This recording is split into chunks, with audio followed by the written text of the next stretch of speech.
Welcome everyone to today's webinar, Enhanced Recovery After Surgery, Improving Patient Outcomes with Evidence-Based Medicine. I am Brian Zimmerman with Becker's Hospital Review. We'll begin today's webinar with a presentation and we'll have time at the end of the hour for a question and answer session. You can submit any questions you have throughout the webinar by typing them into the Q&A box you see on your screen. We are looking forward to hearing your questions. Today's session is being recorded and will be available after the event.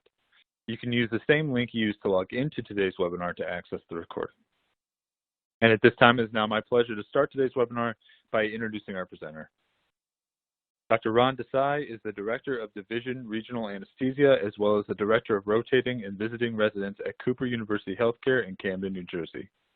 He is a recipient of the Bayer Pharmaceutical Excellence Award and also an Assistant Professor of Anesthesiology at the Cooper Medical School of Rowan University. At this time, please turn the floor over to Dr. Desai to begin today's presentation. Take it away. Good morning, everyone. Thank you for attending today's webinar. Sorry that we're getting off a few minutes late, but I greatly appreciate you tuning in for this. My name is Ron Desai. I am an anesthesiologist out of Southern New Jersey, Camden, New Jersey. I spend about 15–20% of my time practicing cardiac anesthesia, the other 50 or 60% of my time practicing regional anesthesia. I'm the division head for regional anesthesia. And the other 15–20% of my time teaching at our medical school. We have a relatively new medical school. We've graduated 3 or 4 classes of students already that we're very proud of. And I spend a few days a week involved in teaching first and second year students. When I was a medical student, we'd sit in the classroom and you listen to a lecturer for 6, 7, 8 hours a day. And now really the delivery of medical student education has changed, and it's a lot of self-motivated team-based learning. And so I facilitate a group doing that. And really one of the most terrific and wonderful things that I've been involved with and rewarding things I've done is really being involved in medical student education. So that's a little bit about me. I will tell you about regional anesthesia a little bit. I'll talk about that in the next few slides as well. Has really changed, a lot since, when I was a resident in Chicago, we were doing peripheral nerve blocks with nerve stimulation, and that was really about it, mainly for orthopedic surgery. And now it's really branched out into surgical oncology and colorectal surgery and breast surgery and all these other areas, and thoracic surgery and cardiac surgery, where we're not really doing as much peripheral nerve blocks, but we're doing these fascial plane blocks using ultrasound guidance. And it's really dramatically changed how we deliver care to patients, and I think it's to the betterment and to the improvement of the care that we get. And of course, as you all know, that's one of the opportunities we have for reducing opiate exposure to patients is using multimodal analgesia, peripheral nerve blocks, fascial plane blocks, and things like that. So today we're going to talk about enhanced recovery after surgery. We'll talk about improving patient outcomes while following the evidence. I am getting paid by Mallinckrodt to speak today, but everything I'm going to present to you is educational. Everything is consistent with FDA guidelines and the latest in evidence. This is all for educational purposes and really is not intended to promote any pharmaceutical or medical device product. If there is a sign-in sheet where you're at, please sign that in. I'm sure the folks would be happy to receive that. So thank you again to Becker's and to Mallinckrodt for putting this together. And let's get started. So today we're going to talk about how there's a lack of standardization in perioperative care and how that can negatively impact patient outcomes and ultimately increase the cost of surgical care. We'll introduce this concept of enhanced recovery as a means to help standardize care, and we'll go over some evidence how it improves the quality of care and reduce costs. We'll discuss how there are currently poorly controlled protocols in place for dealing with postoperative pain and how a potential solution to this poorly controlled postoperative pain resides in ERAS protocols. We'll talk about multimodal analgesia and the framework of ERAS, and we'll go over some practical and human resource requirements when interested in the development of an ERAS protocol. All right, so reducing perioperative variability improves outcomes. This is a nice study done by Dr. Cohen. This is published in the Annals of Surgery in 2009. And what Dr. Cohen did was the following. Let's say you have a twin A and a twin B who are undergoing the exact same surgery and have the exact same comorbidities, okay? Exact same comorbidities, undergoing the exact same surgery. One's having it in Chicago, one's having it in Camden, New Jersey. What would you expect to have happen? Well, the answer to that is the exact same thing, right? Same surgery, same comorbidities, same thing should happen. And what Cohen's trying to describe is that's actually not the case. And so on the left side of the slide here, you see before we standardize care, on the y-axis is length of stay and incidence of complications, you see large variability in length of stay and complications. And I'm sure you've all seen this in your hospital organizations, local to you, and you can take this on the left side as, surgeon 1 through 6 or hospital organization 1 through 6. You've probably seen 3 different colorectal surgeons doing 3 different low anterior resections. One leaves the hospital 11 days, one leaves the hospital 9 days, and one leaves the hospital in 7 days. Why is that? And so what Cohen is describing is that after we standardize care, and that's across the continuum of care, both the preoperative, intraoperative, and postoperative phases, not only do we see a reduction in length of stay and incidence of complications, but everyone looks kind of the same. And so why is this such an important point to me? The reason this is so important is that variability is the enemy to quality. All right, and you'll hear me say that a few more times. That variability is the enemy to quality. So this slide is simply just to depict that we spend a lot of money on healthcare in the United States. This comes from the Organization for Economic Cooperation and Development from 2016. And of course, the United States leads all 35 countries for adjusted health expenditures.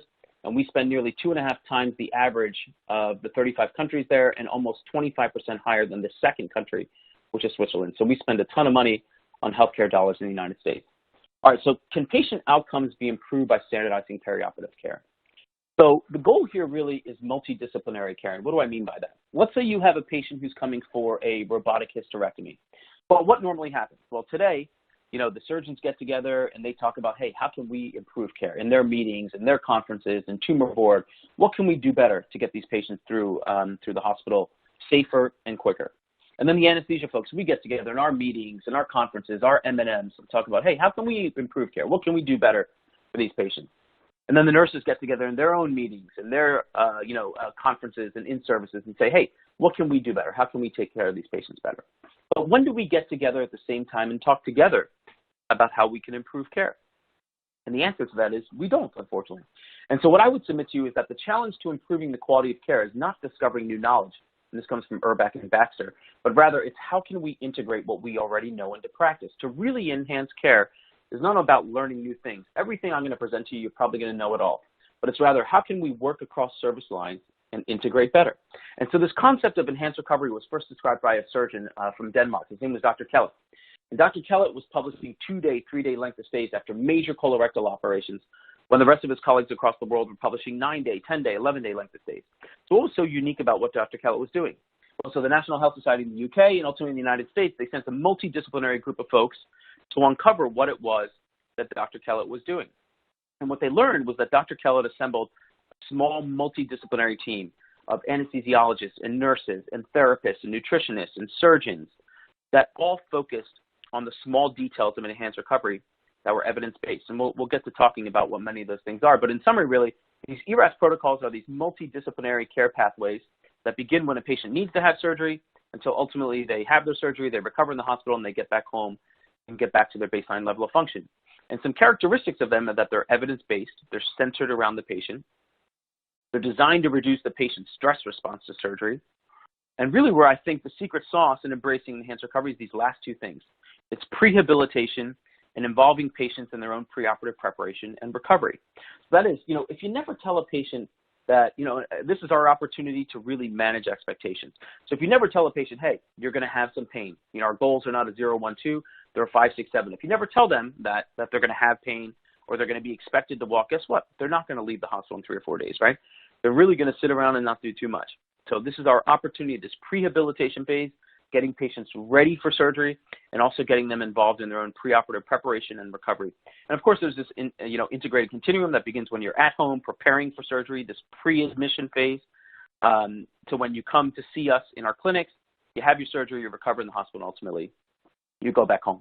And so these are all, sort of the key characteristics of ERAS, broken down into 3 different phases: the preoperative phase, the intraoperative phase, and the postoperative phase. We'll get into talking about most of these. Some of them I'll just simply glance by. The first thing I want to mention here is this pre-admission counseling. Again, I can't stress it enough, the opportunity to manage expectations and tell patients you're going to have pain and that's okay. Our goals are not a 0, 1, 2, they're a 4, 5, or 6 maybe, but we want to use non-opiate analgesics so that you can be more lucid and you can participate in your therapy and you can do early enteral feeding and you can do early mobilization, all of which will yield an early discharge. So that counseling phase is very, very important. The second thing I'll tell you is that oftentimes we don't think about the burden of pre-admission testing.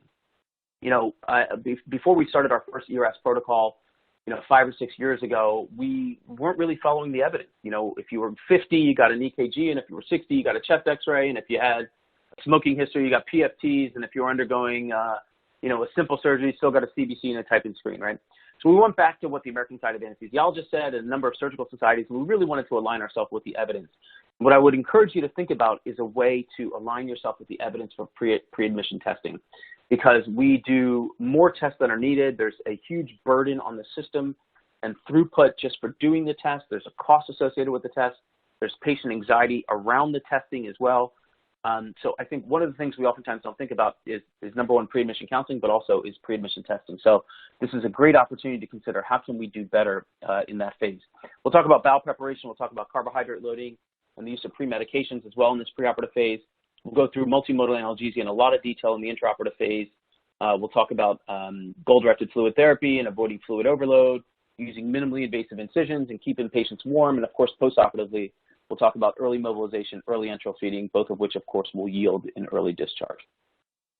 All right, so with that, let's start talking about the preoperative phase. This is when a patient's scheduled to have surgery until they arrive in the holding area. Again, information management, patient education, I think the secret sauce really is here in embracing enhanced recovery. And let me tell you what I mean. So the right of the slide here, this is done by Dr. Jeff Applebaum, where I trained at the University of Chicago. This is published in Anesthesia and Analgesia in 2003. And what Jeff did was he took all comers and he asked them, hey, how much pain how much did anyone talk to you about the pain you were going to have during your operation? And what he found was that 63% of patients received some education about the pain they were going to have, but that means over 1/3, 37% of patients received nothing about the pain they were going to have. And guess what? What do you think one of the greatest concerns patients have when they come to hospital to have surgery? Of course, it's pain, right? The left side of the slide here, this is done by Dr. Mitka. This is published in JAMA in 2012. And what Mitka describes is that 1/3 of our patients function at or below a basic level of literacy. And I will tell you, this certainly holds true for the population we serve in Camden. And this can, of course, complicate patient tasks, such as completing lengthy intake forms and following preoperative instructions and doing dosage calculations and things like that, right? So it's very, very important when you decide that you want to develop these preoperative materials to talk about pain and talk about the perioperative course with patients, that these materials are brief and succinct and easy to understand. And so what group of folks do you think does a very, very poor job of developing materials that are brief and succinct and easy to understand? And of course, the answer to that is doctors. And so what group of folks does do a really great job of developing materials that are brief and easy to understand? And of course, the answer to that is nurses. And so it's very, very important that when we develop these materials, we identify, we assemble, we employ, we engage the right group of folks to develop, again, these very important preoperative materials that outline the perioperative course for patients and that they be brief and succinct and easy to digest, okay? I really do think that there's a lot of value in spending time developing these patient education materials and managing expectations. Next is nutritional optimization, carbohydrate loading. These are really two separate things. Carbohydrate loading really has to do with the NPO after midnight. So if I were to poll everyone in the audience and ask, who's still doing NPO after midnight, I suspect probably about 50% of the patients, 50% of you would raise your hand saying, yeah, we're still doing NPO after midnight. And that's probably the case, across the United States. Since 1999, we know that is not ideal. Patients should, and that was one of the first iterations from the American Society of Anesthesiologists on preoperative fasting guidelines. We know that patients should be afforded an unlimited quantity of clears up to 2 hours before an operation. And guess what? If they get this unlimited quantity of clears, there's a reduction in preoperative thirst, hunger, anxiety, headache, nausea, and an improvement in patient satisfaction scores. And if you add a carbohydrate liquid to that preoperative liquid mixture, there's a reduction in perioperative insulin resistance. Now, unclear what that carbohydrate is. It could be something as simple as Gatorade or clear apple juice, which are both simple carbohydrates. We use something a little more sophisticated, a complex carbohydrate called ClearFast, which also has a really important amino acid called arginine. And arginine has been shown to reduce surgical site infections and reduce perioperative length of stay. Now, what's the difference in simple and complex carbohydrates? Well, simple carbohydrates we've probably all experienced, gives you immediate jolt of energy, and then you have this abrupt, withdrawal. And you kind of feel sluggish afterwards. Versus complex carbohydrates, things found in vegetables and whole grain foods, things like that, give you a more gradual and sustained release of energy. That's really the point behind using complex carbohydrates. The question is, who's going to pay for a complex carbohydrate drink? Should it be the anesthesiologist? Should it be the surgeon? Should it be the hospital? Should it be the patient? These are all things that need to be worked out. But again, there's very, very big value in carbohydrate loading and offering patients clear liquids up to 2 hours before an operation. I'm sure, many of you have probably done maybe a marathon or a half a marathon or a 10-mile or something like that. What do we all do the night before, 2 nights before? Most of us probably did some sort of carbohydrate loading. And so our patients should be afforded a similar opportunity before their stressful experience, which is surgery, of course.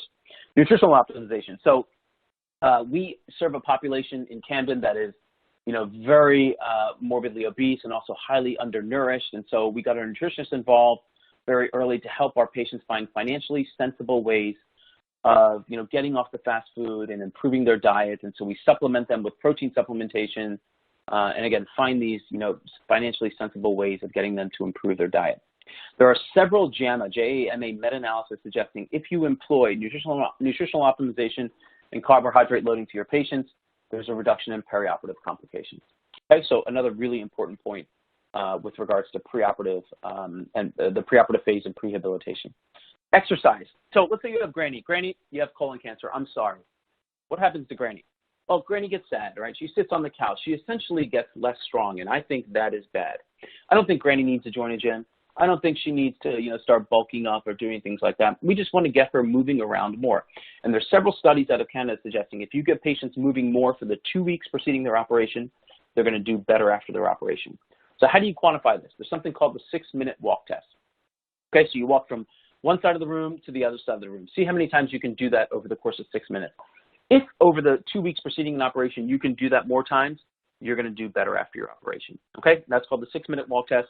There's some really good data that was published in October of 2018 in Anesthesia and Analgesia that shows patients who undergo major non-cardiac surgery, those that could do the 6-minute walk test had less troponin leak after major non-cardiac surgery than those patients who couldn't. Bowel prep. So I'm not a colorectal surgeon, but what I do know is some bowel preps are good, some bowel preps are bad. The point here is we want to minimize the variability because variability is the enemy to quality. What Dr. Kellett would tell you is that we really shouldn't be using bowel preps at all. The emerging evidence suggests that those patients who undergo bowel prep tend to have an increased risk of bowel spillage during an operation. Why does that really happen? Unclear. We think that it's really hard to evacuate all the stool, when you undergo bowel prep. And so if it's not all evacuated, it turns into liquid. And then when you come to have your operation and you go to transect the gut, sometimes you can have spillage. So the point here, again, is some are good, some are bad. You want to try to find a way to standardize it the best you can. All right, so the intraoperative phase. This is when patients arrive in pre-op holding until they're discharged out to the ward. So the avoidance of NG tubes. What do we know about NG tubes? What we know is that those patients who have indwelling NG tubes have an increased risk of postoperative pulmonary complications and increased risk of postoperative sinusitis. And so the only patients who deserve to have NG tubes are those that have a known bowel obstruction. Outside of that, we should not be using NG tubes routinely for major colorectal surgery operations. Goal-directed fluid therapy, I'm going to come back to that, super hot topic. Appropriate use of pre-medication. Well, just because midazolam, which is an oftenly used anxiolytic that we use, comes in a 2 cc vial doesn't mean every single patient needs 2 cc's of midazolam. And what we know is with our aging population, particularly those that receive benzodiazepines, there's an increased risk of postoperative delirium and postoperative cognitive dysfunction, both of which, of course, will increase your length of stay and equally important will inhibit your ability to do early enteral feeding and early mobilization. So it's very important to me to come up with a way, how can we standardize the use of pre-medications? And what we came up with internally at Cooper was that if you were age 70 or greater, or you had any pre-existing cognitive decline, you got no midazolam, period, okay? We work in a practice where we have about 45 anesthesiologists, 100 nurse anesthetists, 25 residents, 15 student nurse anesthetists, and you can imagine there's a wide variety of practicing styles and skill sets and things like that. So it's very important that we came up with a way to standardize pre-medication. Use of short-acting anesthetics, this is pretty intuitive, using things like desflurane, sevoflurane, of course, that you can have your patients awake and lucid in the recovery room so they can participate in feeding and mobilization as quickly as possible. Avoidance of post-op nausea vomiting, of course there is surgical risk factors for post-op nausea vomiting, there's anesthetic risk factors, there's patient risk factors. The point here is that when patients are undergoing colorectal operations, they probably have a lot of risk factors, so employ the right number of multimodal agents to kind of reduce the risk of patients getting nauseous after surgery. Goal-directed fluid therapy. So again, this is a really hot topic. The point here is that you don't want to fluid overload or salt water drown your patient. And if you've been practicing for, a number of years, you've probably seen a patient get 7, 8, 9 liters of crystalloid. And so why does that happen? Well, the reason that happens is patients or clinicians oftentimes view IV fluids as a conduit to giving medications rather than IV fluids being a medication themselves with their own side effects and complications. And so there's very fancy ways of doing goal-directed fluid therapy that involve arterial lines and pulse pressure variability and stroke volume optimization and things like that, which is the way we initially started 5 years ago. But there's also very simple ways of doing it that just remind your clinicians, hey, don't give too much fluid. What I would tell you is that if you embrace, a low intensity or no bowel prep and carbohydrate loading and protein supplementation and NPO for only 2 hours, you'll find that most of your patients are not going to need as much fluid during their operation as well. Their fluid debt's going to be much, much less. And so what's the simple way? How do we do it? Well, what we do is, our patients come into the holding area in the morning, we start an IV, and we program that IV onto an Alaris pump. And that pump is programmed between 3 to 6 cc's per kilo per hour. And that's continued for the entire perioperative period. So what does this avoid? Well, this avoids the accidental 1 liter of fluid that's given when a patient is going from the holding area and you're giving pre-medication. You get to the OR 2 or 3 or 4 minutes later. It avoids that. Or it avoids the other accidental 1 liter of fluid when you're inducing general anesthesia and you're doing a tap block, you're putting a Foley in, you're starting the second IV, you forget about turning off the fluids. It avoids that kind of stuff. So that's how we deal with goal-directed fluid therapy. There's many, many pivotal papers on whether it makes a difference or doesn't make a difference. I'll leave it at that. Maximize the use of multimodal analgesia. I'll come back to that in the next few slides. So I guess postoperatively, again, we'll talk about multimodal analgesia, stimulation of gut motility. So when I was a resident, and I carried a stethoscope every day, we make postoperative rounds. I put the stethoscope on the belly and I listened for bowel sounds. And if we didn't hear bowel sounds, guess what? We didn't feed the gut. So what do we know now? What we know now is that if you feed the gut early, the gut wakes up earlier. And what's a great way to get the gut to wake up earlier is the use of chewing gum. And what we know about chewing gum is those patients who tolerate chewing gum have less nausea and faster return to gut motility. Early enteral feeding, we start these patients on clears in the PACU, and we advance to a full diet on postoperative day number 1. Again, 5 years and 1 day ago, we weren't doing any of these things. All of our patients had NG tubes, and we weren't doing chewing gum, and we were listening for bowel sounds, and we weren't starting clears until, a day or 2 later.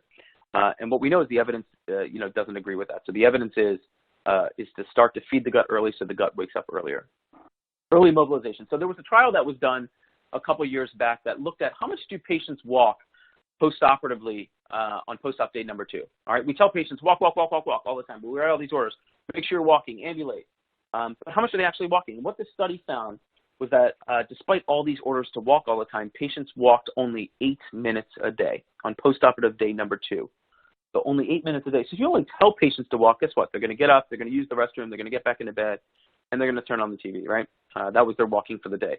So not only do you have to mandate that patients walk, but you need to quantify how much do patients walk. And there's a wealth of information in the physical therapy literature that if you get patients walking sooner and longer, they leave the hospital sooner. And so what we found in concert with our physical therapist was that the right distance or time that patients should be walking is 1 mile per day. And 1 mile per day is about 15 to 20 minutes, 4 to 5 times per day. Or if you have savvy patients that have a Fitbit or a pedometer, that's about 2,500 steps. That's part of our protocol, and we make sure that all of our patients are actively engaged in early mobilization. Of course, like I said, early enteral feeding, early mobilization, I think are the keys to an early discharge. And the last thing is, early removal of drains and catheters. Again, the day before we started ERS, everyone had JP drains, everyone had Foleys. The next day we just stopped, so there's no more JP drains, and Foleys come out on postoperative day number 1, if not sooner. So how about some data? This comes from Dr. Tim Miller. This is published in Anesthesia and Analgesia in 2014. Really one of the first trials looking at ERAS, and this was done out of Duke University. So what they did was Dr. Miller looked at 99 patients who received standard care who are undergoing either open or minimally invasive colorectal operations. All right, so just the normal, business as usual, 99 patients, normal care, undergoing minimally invasive or open colorectal surgery operations. And then they implemented their ERAS protocol in 2010, and they looked at prospectively 142 patients after they implemented their ERAS protocol. The primary outcome was postoperative length of stay. They had a number of other secondary endpoints like estimated blood loss, morphine equivalents, urinary tract infections, 30-day readmission, things like that. But primary was the postoperative length of stay. All right, so really good study design, prospectively looking at an ERAS implementation published in Anesthesia and Analgesia in 2014. And so what do the results show? So the blue group here is the group that was fortunate enough to undergo ERAS. The green group here is the conventional group. And what they found was that if you underwent ERAS and underwent either a minimally invasive or colorectal operation at Duke University, you were able to enjoy a length of stay that was about 2.5 days less. Okay, so they were able to find about a 2.5 day length of stay reduction. That's all well and good, but ultimately what do most of our hospital organizations care about is what is the net cost in doing that. And what they found, again, the blue group here is the ERAS group. The green group here is the conventional care group. They found about a 10% reduction in cost, which amounted to about $2,500. So 2.5 day length of stay reduction was about $2,500. And they found a similar degree of reduction in cost when they adjusted for things like age, gender, and both minimally invasive or open colorectal operation. All right, so let's get into talking about multimodal analgesia now. So of course, there's a number of consequences to poorly controlled pain as it relates to HCAP scores and patient satisfaction scores and things like that, right? Those are all important to us. But there's a number of acute physiologic consequences as well when patients have unrelieved pain. So of course, there's this increased sympathetic activity that can lead to tachycardia, can lead to poor wound healing, infection, and ischemia. Or if you have a lot of pain and you can't sleep well, you can't do your rehab so well. Or if you have a lot of pain, you get shallow breathing, you develop atelectasis, and ultimately you're at risk for pneumonia. Typically we think of multimodal analgesia, again, in this intraoperative and postoperative phase, but again, I want to reinforce to you that this is our opportunity pre-admission, preoperatively to discuss with patients and manage expectations and tell them, hey, our goals are not a 0, 1, 2, they're a 3, 4, or 5, and we're going to use these non-opiate analgesics so that you don't unfortunately suffer from some of the side effects that are related to opioids, and we can get you up and get you moving and get you eating and get you out of the hospital. All right, so the intraoperative and postoperative phase, of course, is pretty intuitive. We know about using regional anesthetics and non-opiate analgesics, during an operation and afterwards. The one thing is if you only implement opiate monotherapy and patients get a ton of opioid, and they're dizzy or they're loopy, you can't do early mobilization, or if they get nauseous, you're not going to be able to do, early enteral feeding, or if they get urinary retention, of course, you're not going to be able to remove those postoperative drains and urinary catheters and things. So, this is a really big component of all three phases of care. So in the U.S., we think we do a really great job of treating pain, but really we don't, unfortunately. This is a trial that was done 3 times by Drs. Warfield, Jeff Applebaum, and TJ Gann. And what they did was they took ambulatory surgery patients and asked them, how much pain did you have during your inpatient stay? And what they found towards the right side of the slide here is that over 1/3, in some cases almost 40% of patients report having severe or extreme pain. And, as an anesthesiologist, I really wouldn't anticipate these findings. I drop my patient off in the PACU with a pain score of 0 and they look great and think everything's well. As anesthesia providers, we do a great job of managing intraoperative and postoperative pain, and I really wouldn't anticipate these findings. And so why was this study done 3 times? Well, the first time Dr. Warfield did this just because she was curious. And almost 10 years later, Dr. Applebaum did this when there's a lot of interest and a lot of press around pain being the 5th vital sign, right? He wanted to see if talking about pain being the 5th vital sign, if that made any difference. And almost 10 years later, Dr. Gann did this when there was a lot of interest and press around HCAP scores and patient satisfaction scores. So we wanted to see if anything made a difference there. And so despite almost 20 years, from 1995 to 2014, talking about pain, pain care, pain education, really nothing's made a difference. Still almost 1/3, in some cases 40% of patients report having severe or extreme pain. So this is another nice trial done by Dr. Gann. This is published in the British Journal of Anesthesia in 2004. And what Dr. Gann did was he took 50 patients and he asked them a question. And really the purpose of this study was to see, well, do patients really prefer to have opiate monotherapy with a confounding opioid-related side effect, or would they rather try something else? And so we took 50 patients and he asked them a question. And the question was asked preoperatively, in PACU, 48 hours later, and 14 days after discharge. And the question was, would you rather have fair to moderate pain relief but not have an opioid-related side effect, something like vomiting, constipation, itchiness, nausea, or dizziness? Or would you rather have excellent to outstanding pain relief but have an opioid-related side effect? And what you can see here, for each one of these opioid-related side effects, the vast majority of patients chose to have fair to moderate pain relief but not have an opioid-related side effect. And so why is this so important to have an opioid-related side effect other than, the intuitive, which is, of course, it's a big-time patient dissatisfier? Well, this is done by Pizzi, published in Pharmacotherapy in 2012. And what Pizzi did was he took 402 patients who all underwent hip, knee, and spine operations, and they all received opioids. And what he found was In the absence of a opioid-related side effect, things like emesis, confusion, or constipation, the length of stay was about 3 days. But what he found was that if you were to suffer from emesis, your length of stay went up by almost 3/4 of a day. If you were confused, it went up by a little over a day. And if you were constipated, it went up by almost a day and a half. So besides the intuitive patient dissatisfier reasons for an opioid-related side effect, there's also a significant drain on the system and a significant increase in postoperative length of stay when patients suffer from opioid-related adverse drug events. So, of course, we all know opioid monotherapy has limitations. Commonly, patients see things like nausea and itchiness and sedation, but more clinically significant adverse events are things like ileus and bowel obstruction, vomiting and confusion, and, of course, life-threatening ones, things like airway obstruction and respiratory depression and arrest. And so these are the drugs that I generally consider in my arsenal when I think about multimodal analgesia. Acetaminophen, interestingly, we think works at the level of the brain. We think it's involved in some degree of COX inhibition, likely antagonizes a novel COX-3 receptor, which is involved in inflammation. We also know it modulates the cannabinoid system as well. So acetaminophen, of course, is dispensed in 3 different formulations. There's an IV, there's an oral, and there's a rectal formulation. What I can tell you is that the pharmacokinetics, the bioavailability, look entirely different when acetaminophen is given intravenously or parenterally compared to when it's given enterally, that is orally or rectally. Again, so like I said, the pharmacokinetics and bioavailability look entirely different. I would encourage you in your own circles and your own organizations to think about what might be the best opportunity for your patients to get when it relates to acetaminophen. I can give you a couple examples of what I think about acetaminophen, and I'll relate it to a couple other drugs. So the first is Ancef. We've all heard of Ancef. So Skip says you got to give antibiotics 30 to 60 minutes before skin incision, and in the absence of a penicillin allergy, we generally give Ancef. Well, Ancef is a first-generation cephalosporin, which actually can also be given orally, and it's called Keflexan. So why does Skip say, well, I want you to give antibiotics, particularly Ancef, 30 to 60 minutes before incision intravenously? What I think is they've identified that, they want the drug to get to its effector site in the most time-sensitive, efficient way to develop skin concentrations to avoid postoperative wound infections, and they think that giving it intravenously achieves that better. Let me give you another example, Zofran. We all give Zofran 15, 30 minutes before the end of the case to help with post-op nausea, vomiting. Zofran also, of course, comes orally as well. Why do we decide to give it intravenously before the end of the case? I think subconsciously we've all recognized that giving it intravenously might allow the drug to get to its effector site in the most time-sensitive, efficient way possible. So let's move on to alpha-2 agonists. These are drugs like clonidine, dexmedetomidine. Of course, these are outstanding drugs that reduce pain, that reduce opioid consumption. The other thing is they're sympatholytic, and they also reduce overall anesthetic requirements. So they're great agents that I use with most of my anesthetics.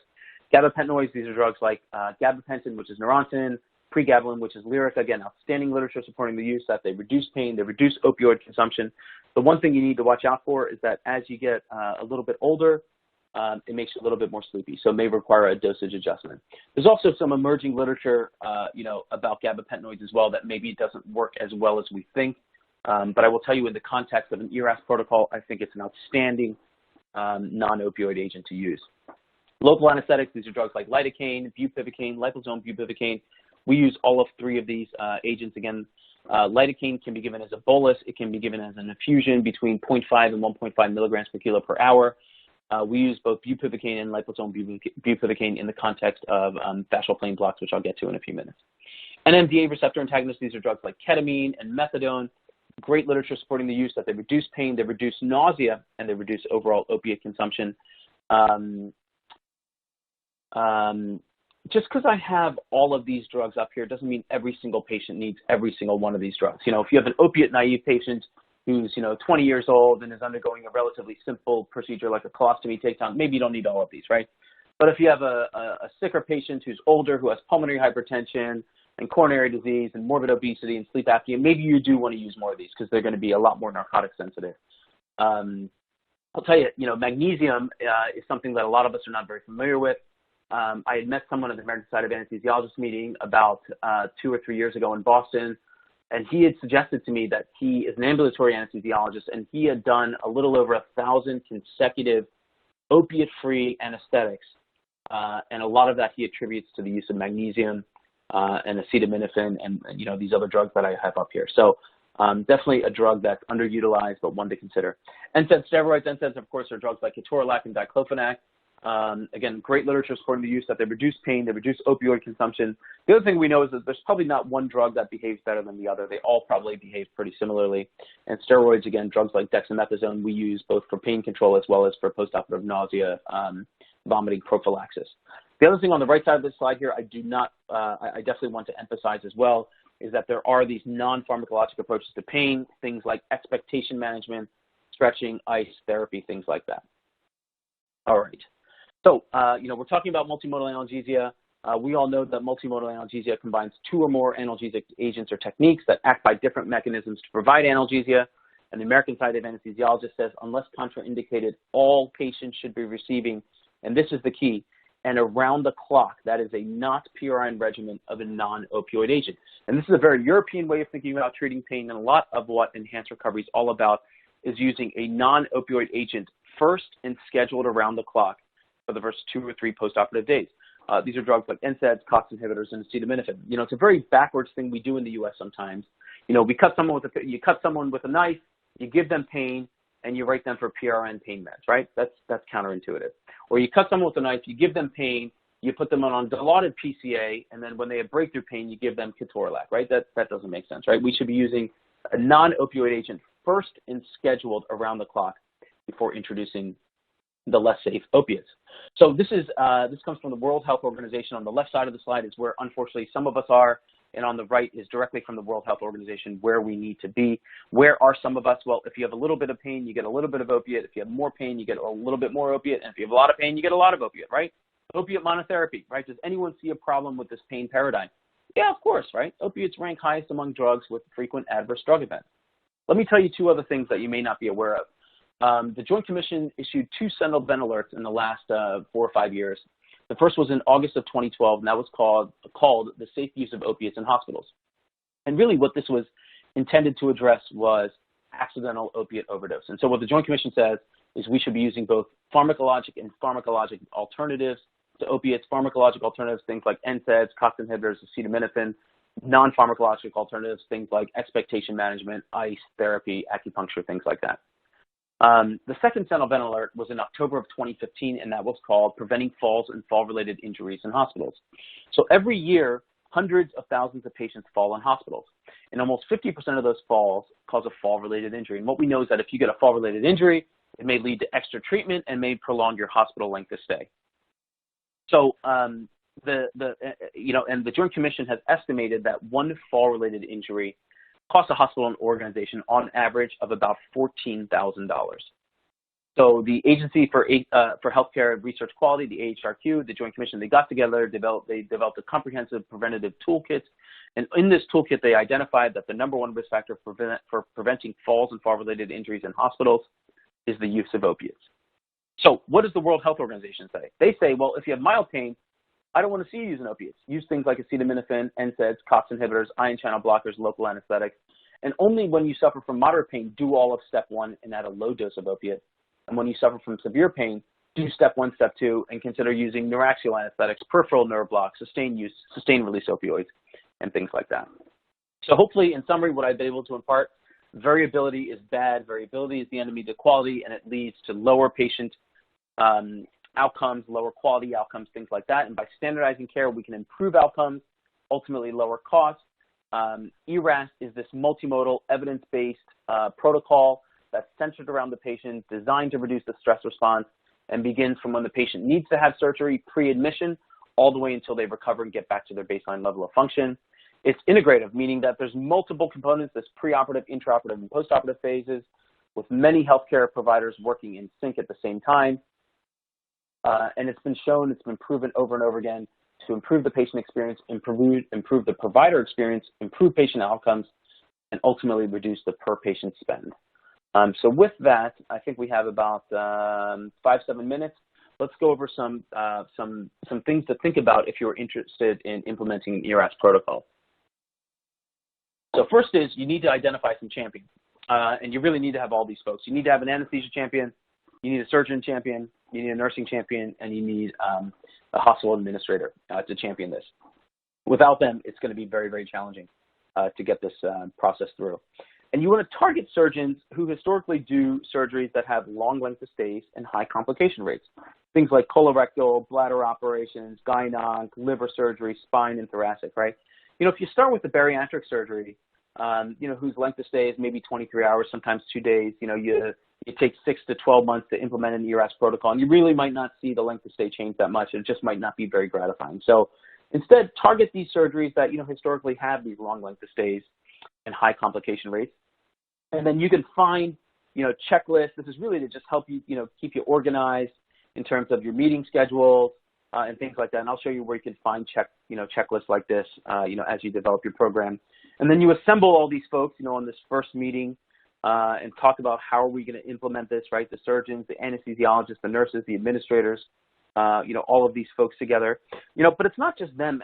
You need them for the first meeting, but as you develop, your working group, it's a whole big team, a large team, with librarians to help get data for you and marketing folks to help develop your preoperative materials to give to patients, and nutritionists, of course, anesthesiologists, someone in your pre-admission clinic and screeners, someone from a project manager and someone from quality, to measure how you're doing things, from process improvement, things like that. So we have a huge team of folks that is involved to successfully implement our ERAS protocol. And these were websites that have free literature, free manuals, free education materials to give to patients, so you don't have to really develop everything from scratch. The first is ERAS Society, and the website for that is erasociety.org. The second is ACER, which is the American Society of Enhanced Recovery, and that is acerhq.org. And lastly is the Periop Surgical Home that comes from the American Society of Anesthesiologists, and that is asahq.org/PSH. I don't really talk about the Periop Surgical Home too much. I really do think that they share both enhanced recovery after surgery and the Periop Surgical Home share a number of commonalities together. The surgical home gets into a little bit more about throughput and financial issues and OR metrics and things like that, and bundled payments that really enhanced recovery doesn't get into. But I think, broadly speaking, they share a number of the same tenets. So with that, these are a number of references for you. I have about 5 minutes. I'm going to share with you my ERAS protocol. This is something that we developed about 5 or 6 years ago for colorectal surgery. Some of it is evolved, but most of it is essentially the same. Again, we start off with this preoperative phase, and really it's pre-admission phase, and that is education and expectation management. All of our patients are given preoperative instructions about what's to come in the perioperative course. They must attend a pre-surgical class themselves, but we also want to empower a family member. We want someone else to come with them. I know in the COVID climate, this is going to be difficult to achieve, but pre-COVID, we wanted a family member as well to embrace the philosophy of ERAS and to really empower them to help their family member through the surgery. Again, we have this preoperative patient education brochure that's written in very simple language, that's brief, it's succinct, and it's easy to understand. We talk to patients about nutrition, we talk to them about smoking cessation, and we set them up with their complex carbohydrate shakes. We talked about screening, that is the standardization and evidence-based protocols for screening and testing. Anti-infective wipes, about chlorhexidine. We talked about bowel preparation, and pre-medications consist of non-opiate analgesics, PONV prophylaxis. We talked to them about a tap block. And again, we only do the MPO for 2 hours, not since midnight. Risk-reducing measures, things like using heparin sub-Q, sequential compression device boots, and antibiotics. All patients get these. We talked about goal-directed fluid therapy. The one thing I wrote here is not urine output. Urine output is not really a good measure for overall hydration status in the OR, particularly for laparoscopic surgery. And why is that? Well, the stress hormone that's released in the greatest quantity, of course, is antidiuretic hormone. And even when you undergo laparoscopy, there's a reduction in renal blood flow. And so patients they're not going to make a lot of urine during laparoscopy and minimally invasive colorectal surgery operations. So we don't use urine as a measure. We want to see some urine in the bag, but outside of that, we use hemodynamic goals, or we use our goals that we set in the simple way with 3 to 6 cc's per kilo per hour. Otherwise, blood pressure, heart rate are really good markers for that. Anesthetic optimization, we use short-acting anesthetics, multimodal PONV prophylaxis, and of course, we want to minimize opiates. So our multimodal analgesia program consists of things like a tap block. We do these tap blocks post-induction, pre-incision, usually at the same time that the urologists are putting stents in.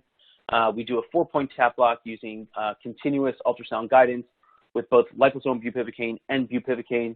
And what we found was that the addition of bupivacaine to liposome bupivacaine exploits the onset time of the regional anesthetic. And what we found by doing the both together preoperatively or pre-incision was that we were able to reduce intraoperative opiate requirements as well. So I think this is a really nice block to do. Tap blocks, some get rectus sheath blocks, some get quadratus lumborum blocks. But the point is to use fascial plane blocks. All of our patients receive gabapentin preoperatively, and we continue that again for 12 doses. The point here is that it's not PRN. All patients receive Celebrex preoperatively. All patients receive acetaminophen intravenously in the OR. We continue that again for another 4 doses and switch to PO then. But the point, again, is that it's not PRN. It's scheduled. It's around the clock. And all patients get ketorolac in the OR. And then we continue that again for another 12 doses. Again, not PRN, scheduled around the clock. Glycemic control. All of our patients are getting hemoglobin A1Cs and getting blood sugars. Of course, this is to uncover those patients who didn't know they have diabetes or give us an opportunity to help improve their glycemic control before surgery.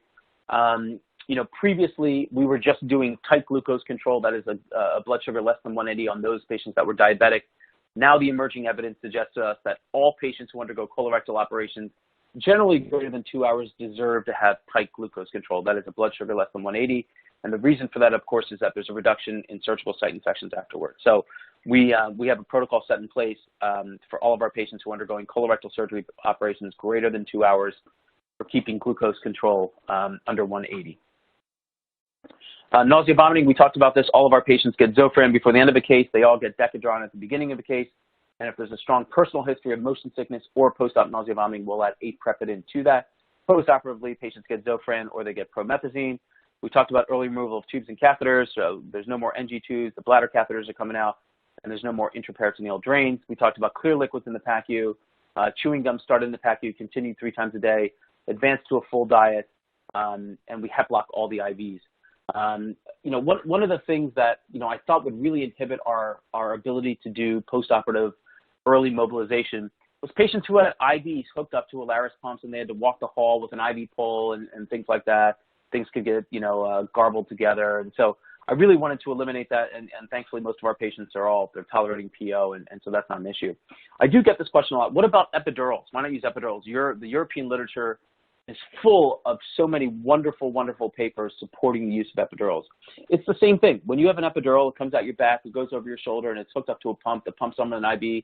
And when you have an epidural, you usually have a Foley. And when you have a Foley, then you also have, IV fluids. And just patients walking around with a Foley catheter, an IV pole, and an epidural, I just thought, again, was going to really inhibit our ability to do early mobilization. So that's why we do the single-shot fascial plane blocks.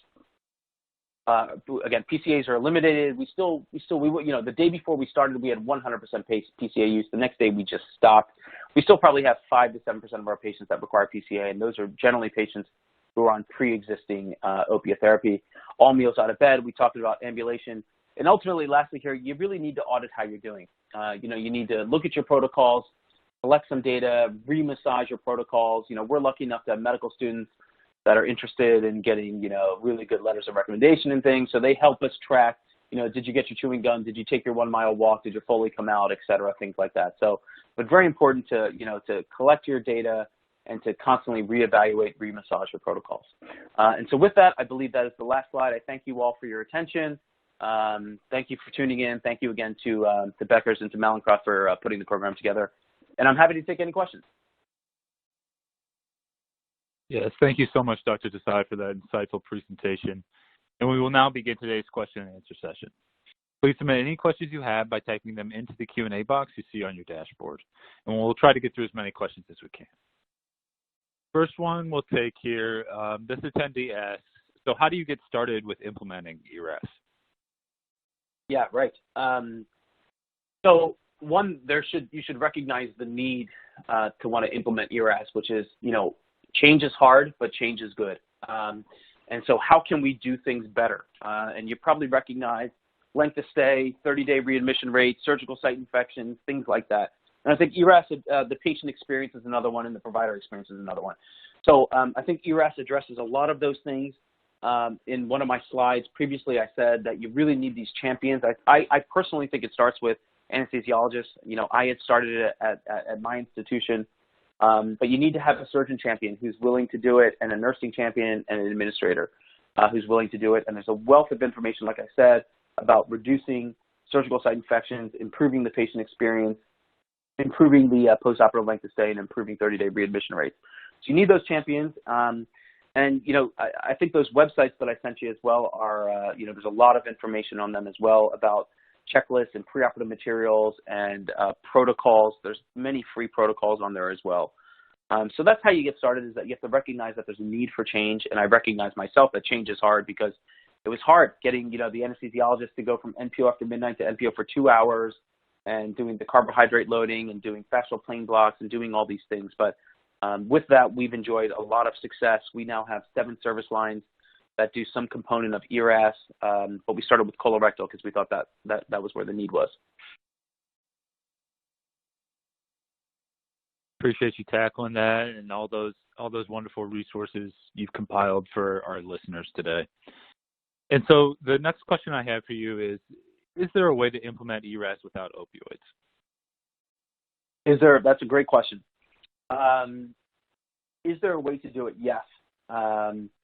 It really depends on the surgeon type, and it really depends on the patient, right? If you have a patient who's on pre-existing opioids because they have really, really awful back pain, the back pain's not going away after they get their colon tumor taken out, right? So they're still going to need opiates. So it really depends on the right patient. And that all begins with really good preoperative assessment and a really good team to manage expectations. Again, I really can't stress it enough, is that if you don't tell a patient that they're going to have pain and that their pain score is going to be 4, 5, or 6, they're not going to be happy and they're not going to leave the hospital sooner, right? They're going to want their opiates. So it really begins with that. We have had a couple service lines that we do now completely opiate-free. One is our orthopedic joint arthroplasty program, which is 100% opiate-free. Patients get preoperative non-opiate analgesics. They get, intraoperative regional anesthetics, consisting of nerve blocks as well as spinals. And postoperatively, we get them moving sooner, and we get them discharged sooner. So yes, it is possible, but it depends on having a really good team for managing expectations and really careful preoperative assessment. Excellent. Thank you. And so the next attendee question we'll take is, this attendee asked, have you looked to see if there has been a decrease in the number of post-op opioid prescriptions prescribed? That is a terrific question. That is a terrific question. So ERAS doesn't generally deal with post-discharge opiates, right? We do our best to get patients tuned up, and we reduce intraoperative, opiate requirements, and we reduce postoperative opiate requirements. But then what happens afterwards, right? And so the answer to this is you really need all of your stakeholders to buy in to getting opiate-free surgery. So I could do the best, anesthetic in the world and use no opiates in the OR, use no opiates in the PACU, and have a great program afterwards. But I could have a surgeon who will still just discharge a patient with 30 Percocets, right? So is there good data on that? No, there is no good data on that. There is good data on patients still get discharged with a lot of opiates. There is good data on that, published in some really good journals. So just because you implement ERAS doesn't mean patients aren't going to get a script for 30 Percocets going home. But they don't need 30 Percocets going home because we've managed expectations and we've done a great job intraoperatively and postoperatively, throughout the entire team. So it's about getting the buy-in from all the stakeholders. And again, this is why you need to have these champions, and this is why your working team needs to have a number of folks involved. You got to reduce the variability. It's got to be protocolized in order to do that. So that is a great question. The data that's out there shows that unfortunately some patients are still getting opiate prescriptions on discharge. But I do think there's some answers to make that better, and that is getting stakeholder buy-in. Great. Appreciate you tackling that one. And we just got a couple minutes left here, but I think we have time for at least one more audience question. And so this attendee asked, do you think addressing anxiety as part of the exit interview helps with identifying people at higher risk of pain management problems or readmittance? We are finding that providing cognitive therapy to these patients is lessening both risks. Anything to add there? Yeah, I think that's a terrific suggestion. That does require some manpower, who's going to do it, where are they going to do it. But I think that is definitely something to talk about preoperatively, and I think that is a great suggestion, is cognitive therapy afterwards. I think anxiety definitely has a number of untoward sequelae afterwards, and I think that's a great suggestion.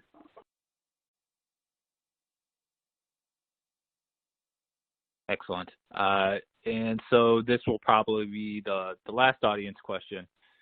So this attendee asks, one second here, we'll go with this one. So are you seeing an increase in acute pain management services to manage pain during admission?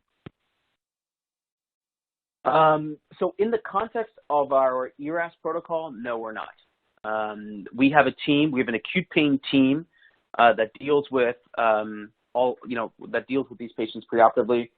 Not just in acute pain, but we actually have a small team of folks that really embrace what ERAS is all about, and that is both attendings as well as nurse anesthetists. If your team is not on board, again, this is the whole variability thing. When they give too much fluid and you get bowel edema and then you can't do early feeding and you can't do all these different things, you really need to have everyone embrace the philosophy of what it is. And again, it begins in the pre-admission phase. But are we using more acute pain consults or anything? No, we don't have more acute pain consults. We have less acute pain consults. We're using more regional anesthetics, namely the fascial plane blocks, for most of these ERAS protocols. And so we're finding that there's less patients who need to see our pain docs. We have much less. We went from 100% PCA use down to, like I said, 5 or 6% PCA use, and this is audited over the last 5 years.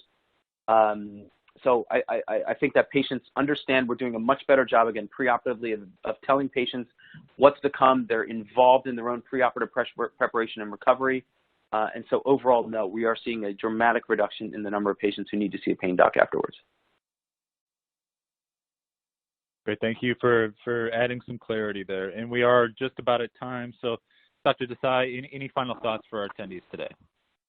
Yeah, no, I thank you all for tuning in. Thank you for the questions. They're all great questions. ERAS has been a really rewarding thing for our organization. Like I said, we have now 7 service lines doing it. It was really hard to get the first one going. It took us probably almost 12 months to get all the team together and get everyone trained on how to do it. But as such, over the last 5 years, we now have 7 service lines doing it. So I think it's a really great opportunity for us to do better, to enhance care, to improve the patient experience, and to ultimately reduce, the exposure of opiates to patients. So I think ERAS is a great way to accomplish that. So thank you all for tuning in. Thank you again to Beckers and Mallinckrodt, and I appreciate it. Yes, and that will conclude our webinar for today. So thanks again, Dr. Desai, for that great presentation and tackling those questions. And thanks to Mallinckrodt Pharmaceuticals for sponsoring today's webinar. Enjoy the rest of your day, and we look forward to having you join us for future webinars.